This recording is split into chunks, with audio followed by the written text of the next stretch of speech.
Putusan Mahkamah Konstitusi terkait penurunan ambang batas pencalonan kepala daerah dinilai dapat menghindari fenomena melawan kota kosong dan politik transaksional dalam pilkada. Selain itu, putusan itu juga pemirsa memungkinkan munculnya lebih banyak calon yang akan berkompetisi. Persoalannya kemudian, akankah situasi ini sanggup melahirkan calon pemimpin yang mumpuni? Selengkapnya dalam Pedang Merah, Peluang Pilkada Jaring Pemimpin Jempolan.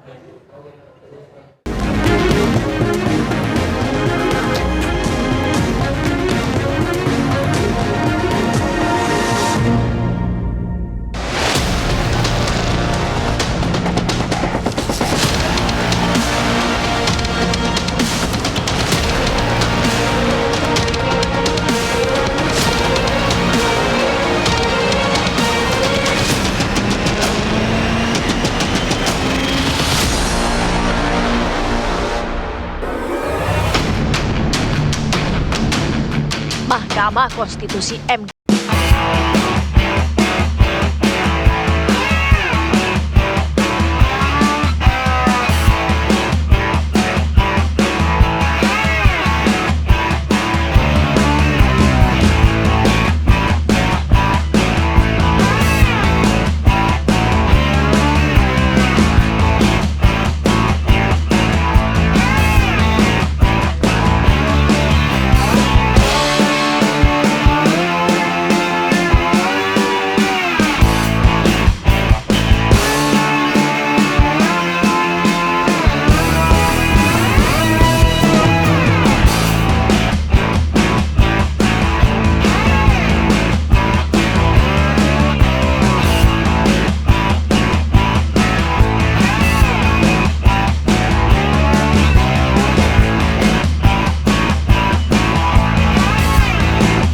Pemilih cerdas cenderung memilih calon pemimpin berkualitas. Kendati pilihan itu pun tetap berpeluang menghadirkan resiko.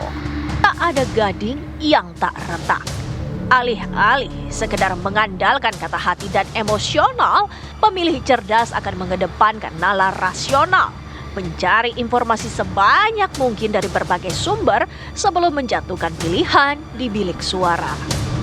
Dengan begitu, mereka tidak termakan informasi hoax, apalagi ikut menyebar berita bohong atau muatan negatif lainnya. Kita harus mau menolak politik uang, harus mau menolak sogok dan suap politik dari kandidat. Kalau dia saja tidak menghargai kita sebagai pemilih yang harusnya anti korupsi, maka bisa jadi saat menjabat dia pun akan menggunakan perilaku yang sama. Itulah kenapa penting bagi kami dalam proses pendaftaran pasangan calon kepala daerah dan wakil kepala daerah ini, kepala daerah dan wakil kepala daerah tersebut yang daftar, ya maksud saya calon kepala daerah dan wakil kepala daerah yang didaftarkan tersebut itu menyampaikan visi misi, ya visi misi dan program pasangan calon harus sesuai dengan rencana pembangunan jangka panjang daerah. Fakta di lapangan, pemilih kerap menjumpai persoalan klise. Mengapa orang-orang yang dianggap baik, berintegritas tinggi, dan memiliki kecakapan mumpuni, acap enggan tampil berkompetisi dengan berbagai dalih? Putusan MK soal pelonggaran ambang batas dipandang dapat menjaring banyak calon pemimpin, kendati saat ini putusan itu terbit di sisa waktu pendaftaran yang terbilang sempit. Calon yang banyak itu akan kita respon atau kita akan sambut dengan gembira dengan perilaku pemilih yang menolak politik uang, memastikan birokrasi yang netral, dan juga penyelenggara pemilu yang profesional dan non-partisan.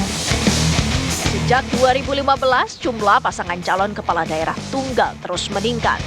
Bawaslu menyebut pada Pilkada 2015 hanya ada 3 calon tunggal. 2 tahun berselang pada Pilkada 2017 muncul 9 calon tunggal. Setahun kemudian dalam Pilkada 2018 bertambah menjadi 16 calon tunggal. Pada Pilkada 2020 mencuat 25 calon tunggal. Fenomena itu disebut-sebut lantaran koalisi partai politik pengusung calon bersangkutan ingin lekas mengamankan peluang kemenangan sejak awal. Sedangkan parpol di luar koalisi yang menakar peluang mereka untuk menang kecil lantas menahan diri dari kompetisi. Menyusul putusan MK yang terbit hanya sepekan sebelum hari pendaftaran, akankah panggung pilkada menyuguhkan persaingan sehat yang lebih kompetitif?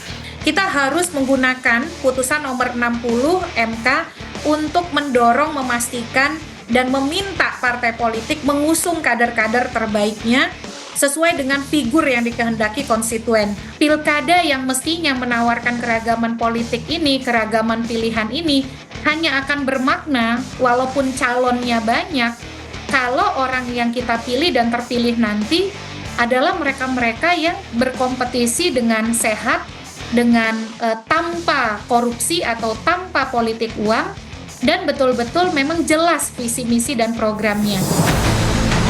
Dampak putusan MK mungkin saja memunculkan lebih banyak kandidat.